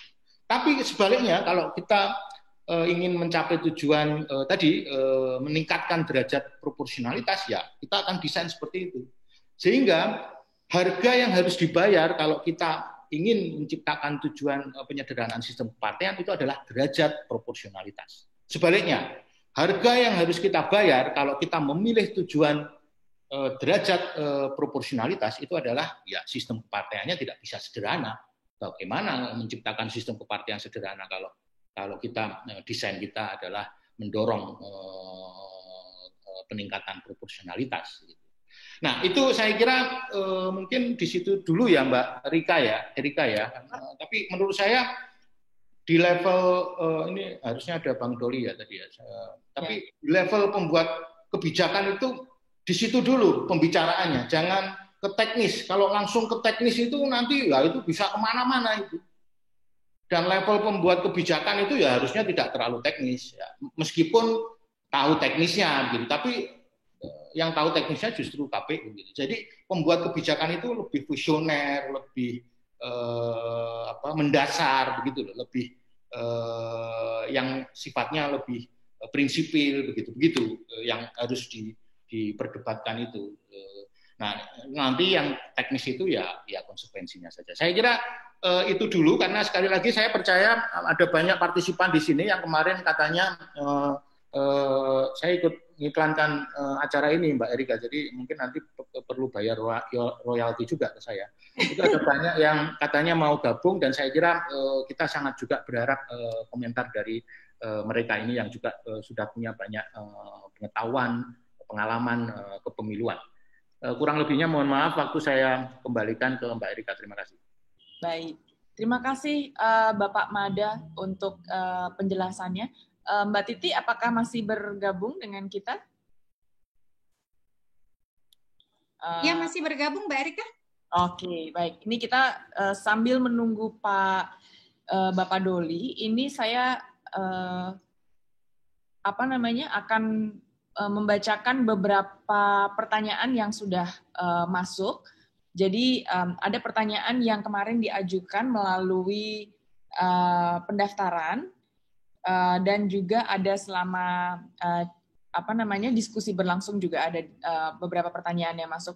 Ini memang beberapa menanyakan tentang apakah akan efektif dengan pembagian pemilu menjadi dua, yaitu pemilu nasional dan pemilu lokal. Ini ada beberapa penanya yang menanyakan hal ini. Terus kemudian terkait dengan hak pilih TNI Polri, ini ada yang berkomentar, seyogyanya tetap seperti sekarang, malah saya menginginkan ASN yang di dalam aturannya agar didorong sama seperti dalam Undang-Undang TNI Polri, yaitu tidak memiliki hak pilih. Karena di banyak daerah, aparatur sipil negara, birokrat, itu turut bermain dalam suksesi kepala daerah. Dan efeknya, setelah terpilih kepala daerah yang baru, maka akan ada penghapusan gerbong yang kalah. Nah, ini mungkin nanti bisa dikomentari oleh Bapak Doli. Kemudian ini ada pertanyaan untuk Mbak Titi. Selamat sore, saya Muhammad Hilal Islami ingin bertanya pada submateri arahan RUU yang dipaparkan oleh Mbak Titi, khususnya poin kelima tentang RUU Pemilu harus memberikan ruang kompetisi pemilu yang kompetitif dan hadirnya anak bangsa terbaik di pemilu. Bagaimanakah solusi yang berprospek? yang ditawarkan untuk dapat mengajak dan mendorong anak muda bangsa yang sejatinya mempunyai kemampuan dan mumpuni namun education politik yang rendah, bahkan apatis dalam politik, untuk dapat berpartisipasi dalam pemilu, sehingga prospek arah RUU pemilu ini nantinya benar-benar terrealisasi. Itu pertanyaan pertama. Yang kedua, bagaimana jika penyelenggara pemerintahan dalam artian orang-orang yang memegang jabatan politik melalui pemilu yang telah bekerja selama mumpuni dan profesional pada periodenya tidak dapat lagi mencalonkan diri seperti yang dijelaskan pada poin 5, yakni tanpa adanya petahana. Terima kasih. Silakan mungkin Mbak Titi bisa dijawab dulu.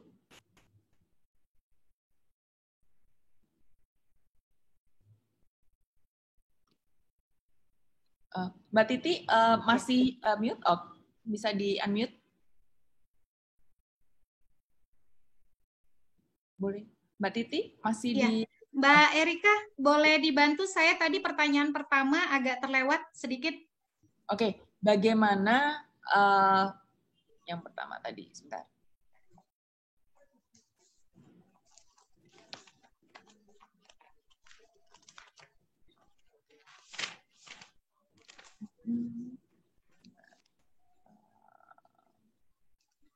Atau nanti diingatkan saya jawab dulu soal menghadirkan ini ya calon yang ya kompetitif. Kami konsisten Mbak Erika untuk memberikan ruang kompetisi yang tidak terpolarisasi, tidak membelah pemilih kita, dan kita lebih bisa punya banyak pilihan. Maka penghapusan ambang batas pencalonan presiden menjadi relevan untuk dilakukan. Apalagi kemudian kalau kita lihat konstruksi konstitusi kita, sebenarnya kita sudah punya penyaring terhadap keterpilihan calon untuk mendapatkan dukungan mayoritas. Sistem pemilu presiden kita adalah two round system atau sistem pemilu 2 putaran, dikenal juga dengan sistem majority runoff begitu. Sehingga kalaupun misalnya nanti ada beberapa calon atau ada banyak calon seperti 2004 ada 5 pasangan calon, kalau salah satunya tidak mendapatkan di antara mereka tidak mendapatkan 50% plus 1, maka akan ada putaran kedua. Pemilihan sistem pemilu 2 putaran atau sistem majority runoff itu tentu disadari oleh tentu dengan kesadaran bahwa ada potensi atau ada kemungkinan bahwa di pemilu presiden akan hadir banyak calon yang diusung oleh partai politik. Meskipun kalau kita bisa bicara banyak, tidak serta-merta begitu ya, langsung puluhan dan lain sebagainya. Kalau saya pribadi puluhan pun tidak ada masalah begitu. Nah, oleh karena itu ruang untuk menghadirkan figur-figur terbaik dan figur-figur mumpuni Indonesia saat ini, lalu kemudian membangun dinamika kampanye yang lebih programatik berorientasi pada politik gagasan, itu akan lebih terbuka ketika kita menghapus ambang batas pencalonan presiden. Di dalam RUU Pemilu yang ada sekarang, ambang batas pencalonan presiden itu masih diatur dan masih dengan syarat 20% kursi atau 25% suara sah merujuk kepada hasil pemilu yang lalu. Nah, karena Mahkamah Konstitusi sudah mengatakan ambang batas pencalonan presiden adalah open legal policy, maka dorongan kami RUU Pemilu ini menghapus ambang batas. Lagi pula, bagi kompetisi parpol akan lebih optimal untuk berkampanye, mendorong kader-kadernya berkampanye dengan programatik ketika mereka tidak harus dipaksa untuk mengkampanyekan figur-figur yang sesungguhnya itu berbeda dengan karakter ideologi atau karakter kelembagaan partai begitu. Nah, dilema politik akibat ambang batas yang berlaku di pemilu 2019 lalu banyak dihadapi oleh caleg kita, sehingga akhirnya caleg kita menjadi caleg bunglon di daerah yang tidak sejalan dengan dukungan calon presiden partainya. Dia cenderung untuk membuang identitas atau keterhubungan itu. Nah, ini akan berbeda kalau mereka dibolehkan untuk mengusung calon presiden yang memang melalui proses rekrutmen politik demokratis di partainya masing-masing. Lalu ini ya ada pertanyaan, kalau pemilu lokal 2026 Berarti kepala daerah hasil Pilkada 2023 hanya menjabat 3 tahun, apakah hak gaji dan lain sebagainya tetap 5 tahun atau bagaimana? Sebenarnya ini yang harus disimulasikan Ibu Suharti, Ketua KPU Kota Bandung. Ada 2 tawaran kebijakan Mbak Erika. Yang pertama bisa saja menjabat dalam jangka waktu yang pendek dengan tawaran kompensasi kompensasi uang kehormatan sesuai dengan durasi sisa waktu yang dia miliki, misalnya 2 tahun akan mendapatkan kompensasi dikali dengan bulan sisa masa jabatan yang terpotong karena penataan jadwal. Atau bisa juga kemudian dia yang 2023 ini kan sebenarnya ada yang masa jabatannya berakhir 2024. Bisa saja bahwa yang di 2023 itu kalau akhir masa jabatannya 2024, maka dia akan menjabat sampai pemilu serentak berikutnya. 2026 tambah 5 kan 2011 ya. 2031 begitu. Berarti dia dari 2024 sampai 2031 dia dapat ekstra 1 tahun. Atau kemudian simulasi-simulasi pilihan jadwal ini yang mestinya hati-hati, komprehensif, dan sangat terbuka, partisipatoris dilakukan oleh teman-teman di DPR. Karena implikasi dari penataan jadwal, baik jadwal pemilu, jadwal rekrutmen penyelenggara pemilu, itu akan berdampak pada banyak hal. Dampak pada mekanisme teknis, penyelenggaraan, pengelolaan tahapan, termasuk juga dampak pada penegakan hukum. Dan juga menghitung potensi-potensi dampak konstitusionalitasnya. Bagaimana argumen konstitusionalnya bisa kuat begitu. Makanya ruang-ruang dialektika, diskursus, dan proses pembahasan yang deliberatif dan juga simulasi yang komprehensif menjadi sangat diperlukan. Begitu Mbak Erika, saya kira 2 hal dan sisanya Mas Mada lebih sangat kredibel untuk menjawab. Baik, Pak Mada, ini ada beberapa pertanyaan terkait dengan... Apa saja Mbak? Saya nggak tahu pertanyaannya apa. Ada pertanyaan mengenai sistem, bagaimana dengan isu sistem proporsional tertutup? Apakah sistem proporsional tertutup ini tidak bertentangan dengan putusan MK tahun 2009? Karena sistem proporsional tertutup ini, bila dipaksaan, pasti akan memiliki potensi besar untuk di judicial review lagi. Dan besar kemungkinan akan dikabulkan lagi oleh MK dengan putusan tahun 2009 sebagai jurisprudensinya. Silakan Pak, ini pertanyaan dari Rahmadi Sutrisno. Begini Mbak, di menjelang 2017 ya, di kemitraan ya, saya menjadi salah satu tim kemitraan ya, waktu itu dikomandani oleh Pak Ramlan. Waktu itu kami mengusulkan sistemnya tertutup. Sistem tertutup ya waktu itu ya. Dengan catatan apa? Dengan catatan ada pemilu pendahuluan. Ya.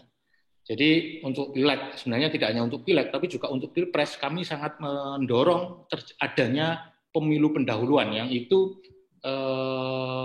menjunjung tinggi prinsip partisipasi, prinsip keterbukaan dan akuntabilitas. Nah, jadi menurut saya pilihan sistem itu kalau saya masih ke ini ya, ke sistem tertutup, tapi dengan tadi ya, dengan pemilu pendahuluan. Ya, jadi ada mekanisme pemilu pendahuluan yang nanti KPU juga harus memastikan itu dalam tahapan pencalonan, baik untuk pilpres, pileg maupun pilkada, sehingga kemudian masyarakat tidak sekedar memilih yang sifatnya fait accompli begitu ya. Nah, karena menurut saya begini, ini kaitannya juga dengan politik uang sebenarnya. Dalam teori itu kan ada teori yang mengatakan bahwa sistem majority plurality itu lebih mendorong praktek pembelian suara ketimbang sistem proportional representation. Nah, itu satu ya, itu penting itu. Ini untuk konteks pileg ya. Dan kemudian lebih spesifik lagi, sistem proportional representation itu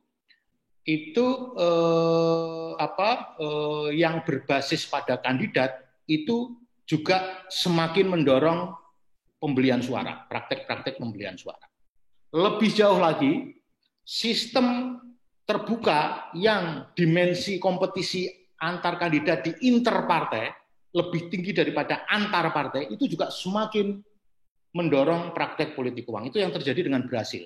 Dan terjadi juga dengan Indonesia. Sistemnya sama persis dengan Indonesia. Jadi ini ada 3 lapis yang kemudian memperparah terjadinya pembelian suara. Ya, jadi karena sistem terbuka itu mendorong kandidat untuk berlomba-lomba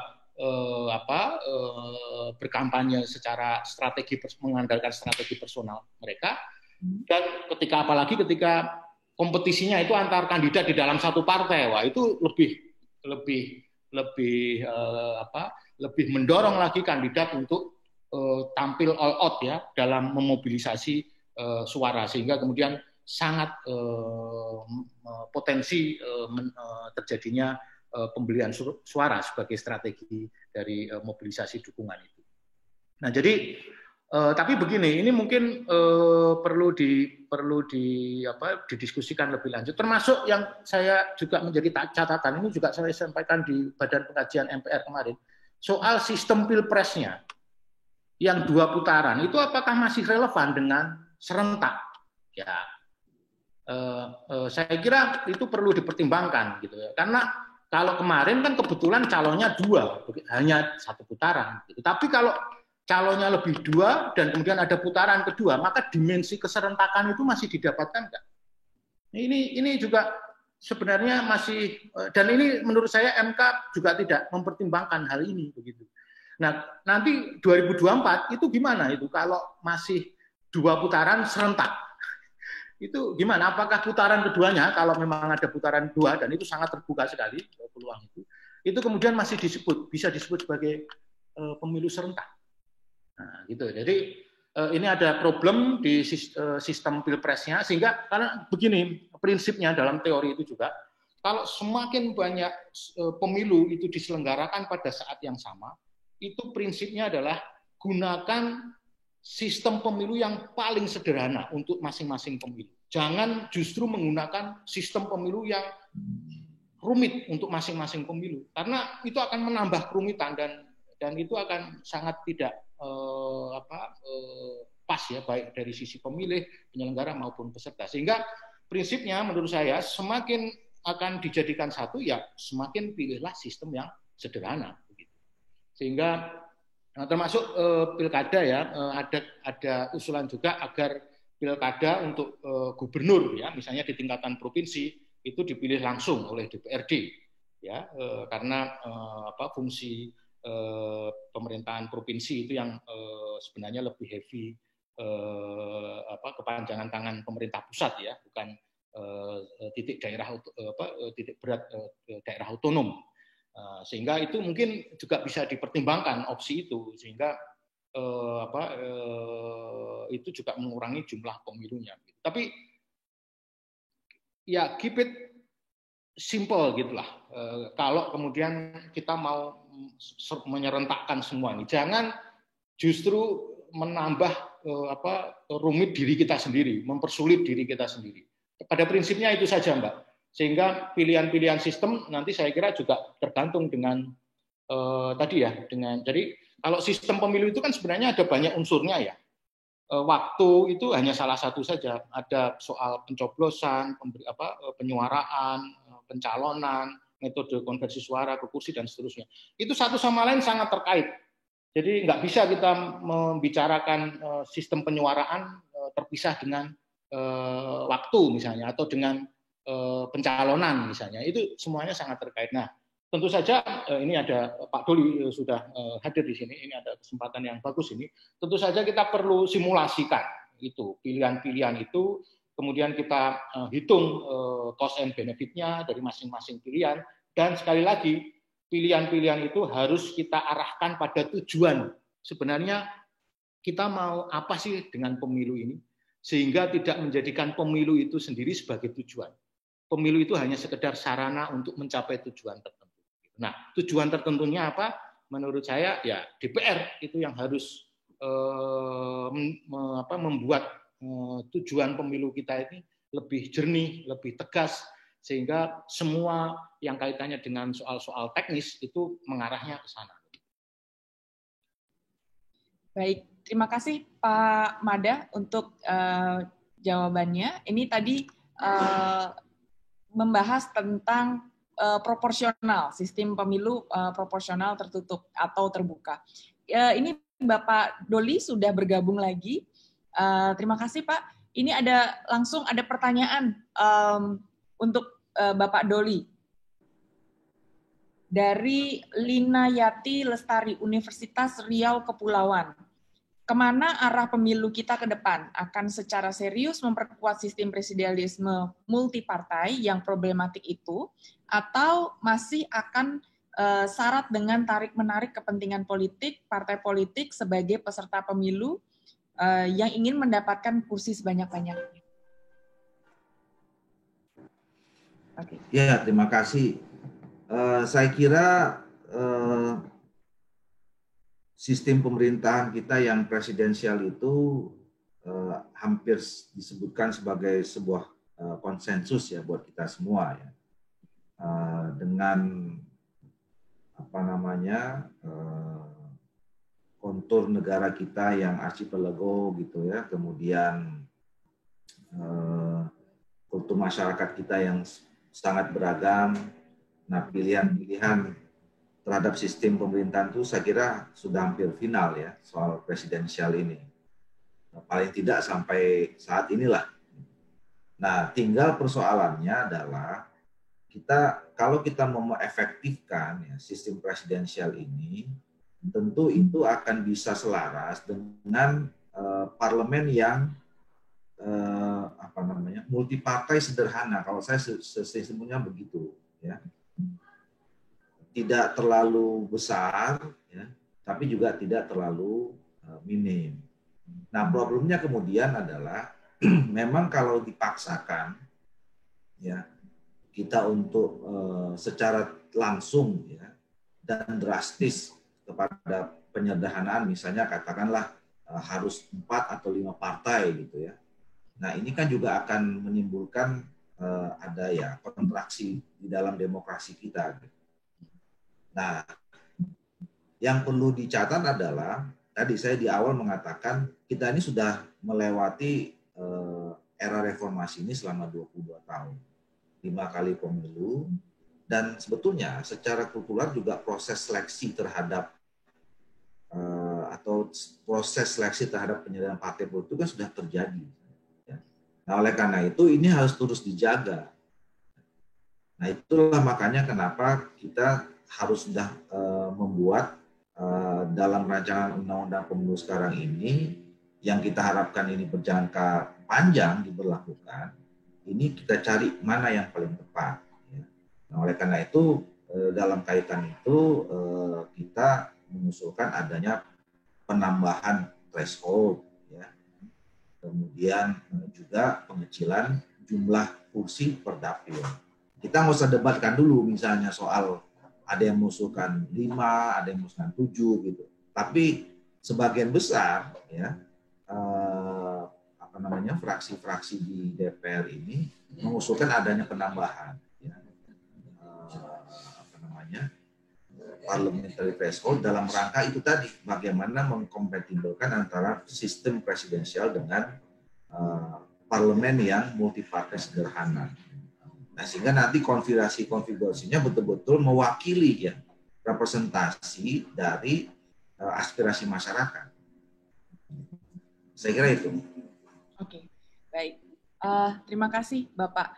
Nah, ini ada pertanyaan terkait dengan masalah presidential threshold.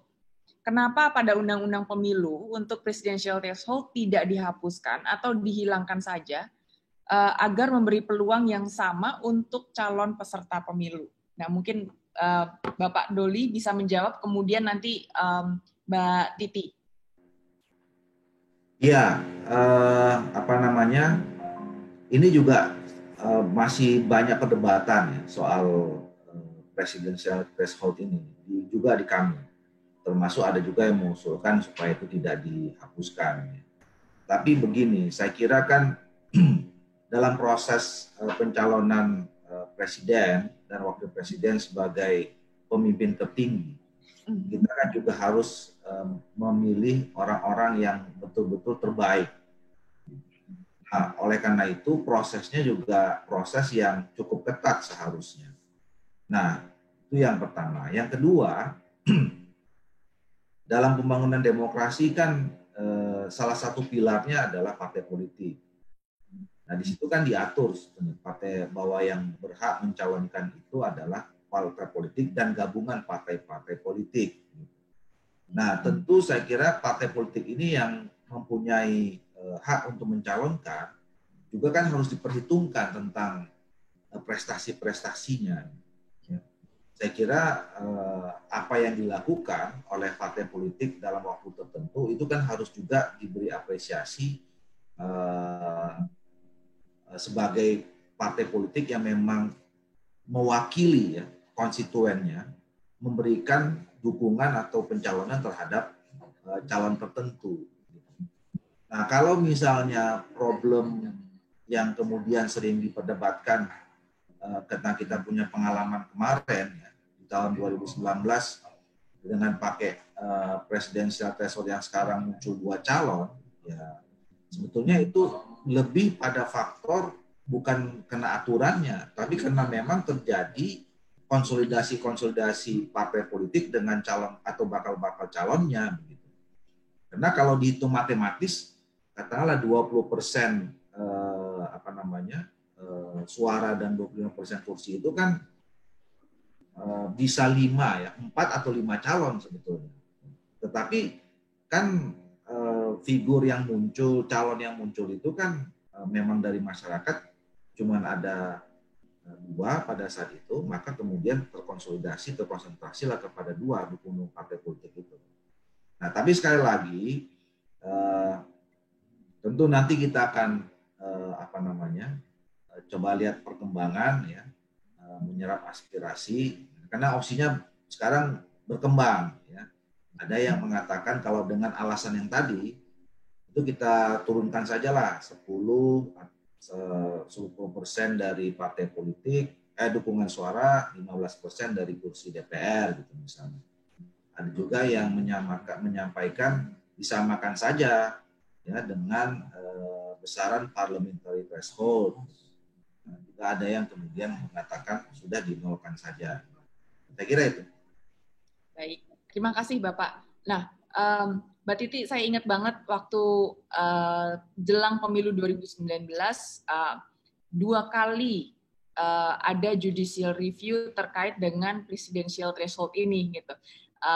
Dari koalisi masyarakat sipil dan kemudian sebelumnya itu juga ada dari individual yang menggugat terkait dengan presidential threshold ini karena dinilai ini bertentangan dengan pemilu serentak kita gitu. Mungkin Mbak Titi bisa menambahkan penjelasan.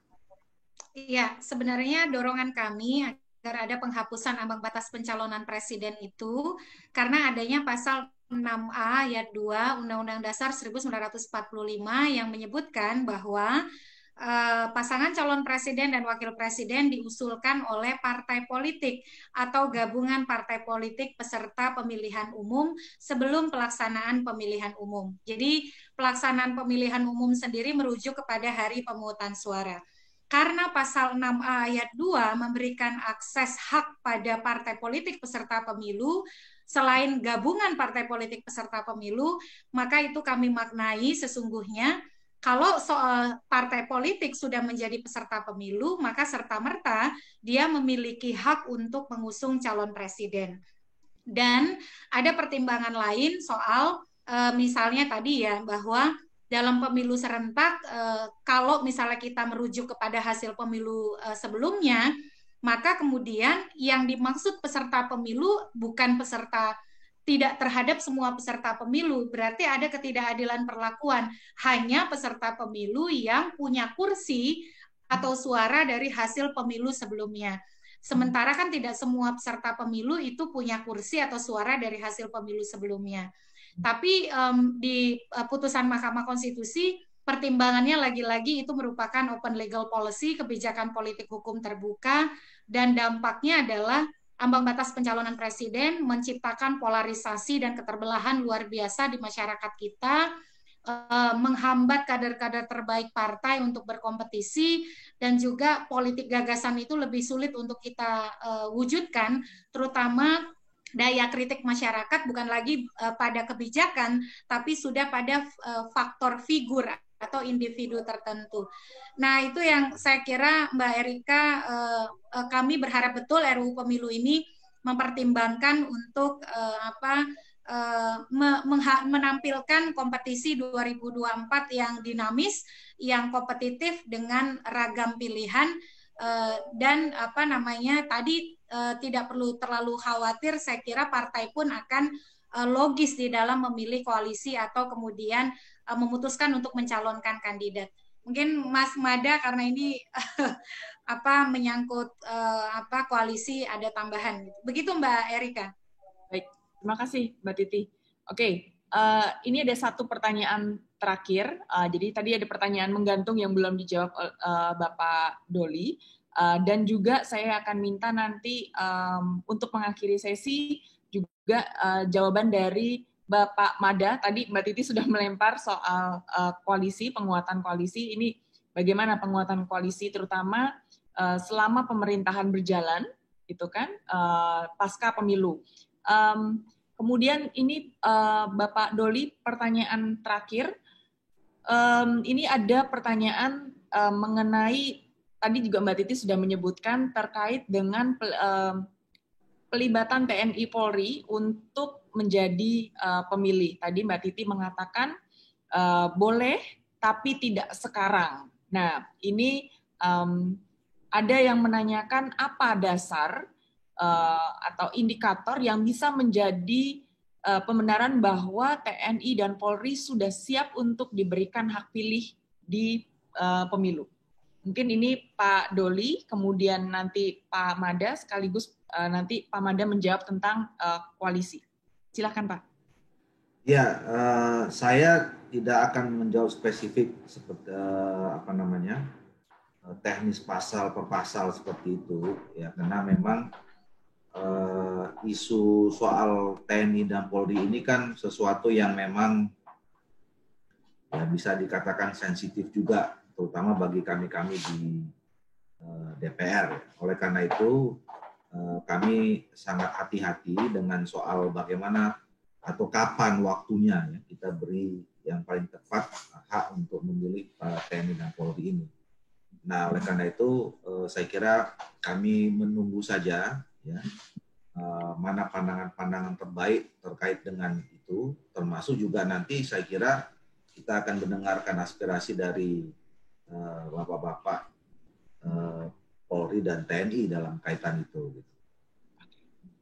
Baik, ke Bapak Mada, silakan Bapak. Baik, terima kasih Mbak Erika. Kalau yang terkait dengan koalisi kan secara teoritik kan sebenarnya sederhananya ada dua basis koalisi.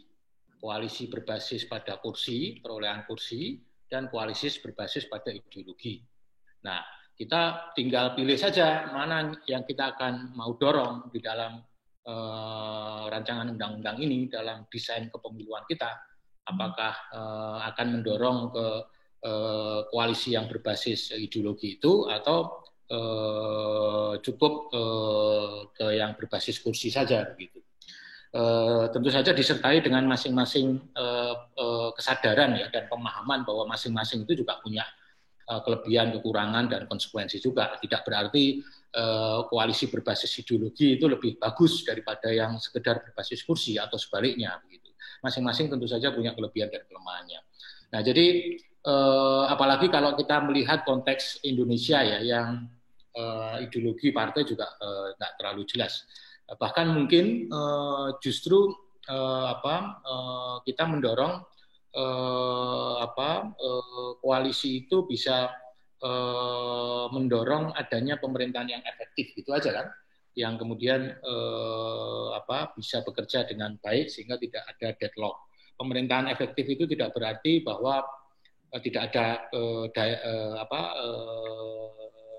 kritis ya, peserta koalisi itu tidak berarti kritis gitu ya terhadap masing-masing begitu. Nah, dalam konteks Pilpres misalnya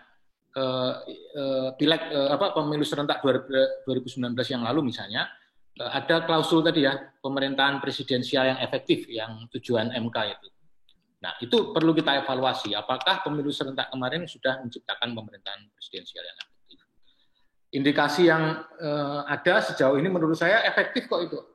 Jadi pemilu serentak kemarin sudah membuat pemerintahan efektif kok. Buktinya dominasi pemerintah eksekutif itu besar sekali karena lembaga legislatif kan juga terbelah sekarang menjadi dua. Nah, ini ada penyederhanaan sistem kepartean lagi tadi di tingkatan parlemen menjadi yang bagian dari pemerintah dan yang tidak mendapat jabatan di pemerintahan begitu kan.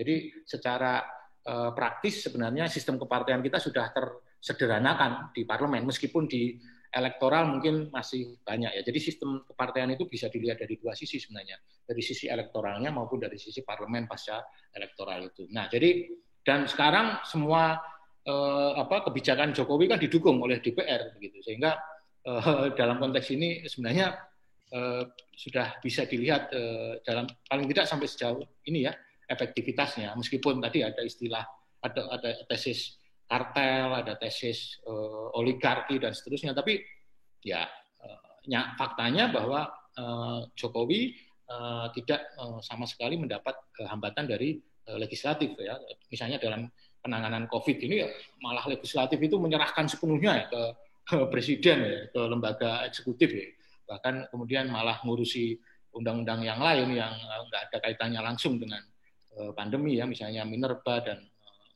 Omnibus Law gitu. Nah, jadi soal koalisi saya kira ya silakan saja disepakati itu. Menurut saya dengan tidak secara eksplisit mengatakan bahwa kita berbasis ideologi itu sebenarnya kita arahnya ke berbasis kursi gitu.